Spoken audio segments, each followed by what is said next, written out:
Today we're going to focus for our lesson on reviewing exponents. So here's an exponent. We have 3 to the 4th power. Now the 3 is called the base. It's the big number. The big number is the base. The 4 in the upper right-hand corner, the little tiny number in the upper right-hand corner, in this case is called a power or the exponent. And the job of the power is it tells you how many times to multiply the base by itself. So the only number when you're rewriting this that you're going to rewrite is the number 3, but you're going to write that as repeated multiplication 4 times. So 3 to the 4th power actually is 3 times 3 times 3 times 3. 3 times 3 is 9, 9 times 3 is 27, 27 times 3 is 81. We can also plug this into our calculator, 3 to the 4th power, and that, of course, will give us our answer of 81 right away. Now, what that's called, 3 times 3 times 3 times 3, is called the expanded form of an exponent. So if I give you 3 to the 4th power on your quiz or test and ask you to write it in expanded form, you would simply write 3 times 3 times 3 times 3. Here's another example, -2 to the 5th power. Now notice we have a set of parentheses surrounding that -2.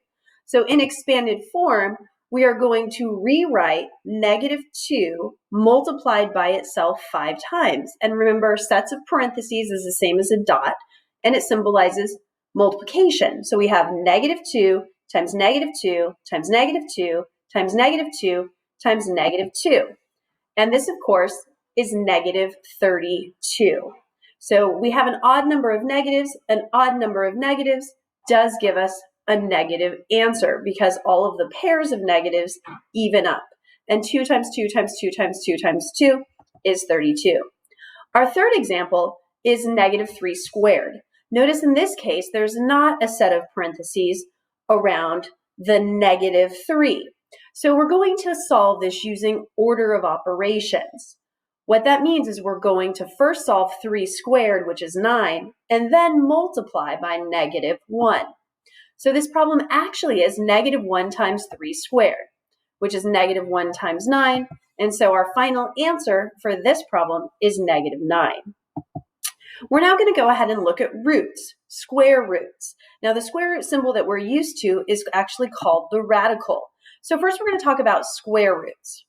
Now square root is a number underneath the radical that when multiplied by itself is equal to that number underneath the radical. So when you see that number underneath the radical, you're asking yourself, what number can I multiply by that same exact number that's equal to the number that I see underneath?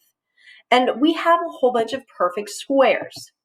So example, the square root of 1, I'm looking for a number multiplied by itself that's equal to 1, and that of course is 1. 1 times 1 is 1.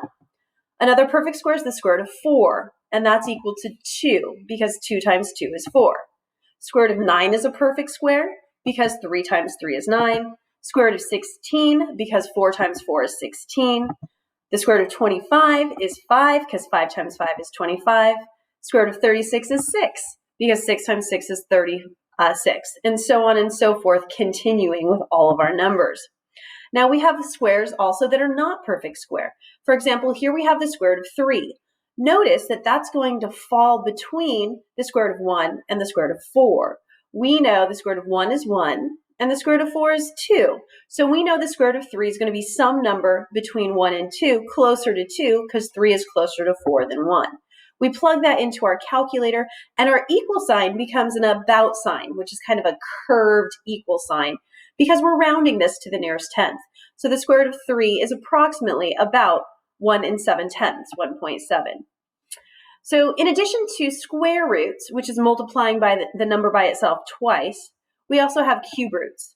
And a cube root is a number that multiplies by itself 3 times to get the number underneath. And you can see that there's a little tiny 3 in what we call the crook of the radical, when there is nothing inside the crook that's an invisible 2, and we know it's a square root. So our cube root of 8, We're looking for a number multiplied by itself 3 times, and we know 2 times 2 is 4 times 2 is 8. So a cube root of 8 is equal to 2. If we see the cube root of negative 27, we're looking for a number multiplied by itself 3 times to equal to 27. And we know 3 times 3 times 3 is 27, but we're looking for a negative 27. So we know negative 3 times negative 3 times negative 3 is negative 27. So the cube root of negative 27 is negative 3. Notice I cannot get a negative underneath a square root because no number multiplied by itself is negative.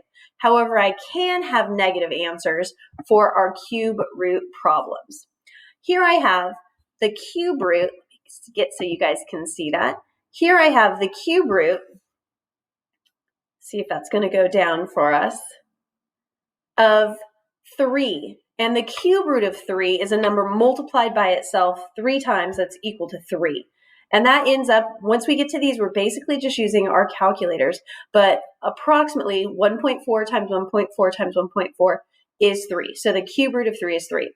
And then we have fourth roots. Fourth roots is the same thing, only you see a 4 in the crook. We're looking for a number that's multiplied by itself 4 times in order to equal to the number underneath the radical. So we know that 2 times 2 times 2 times 2 is 16. So the fourth root of 16 is 2. So we're going to go ahead and take a look at the fourth root of 3.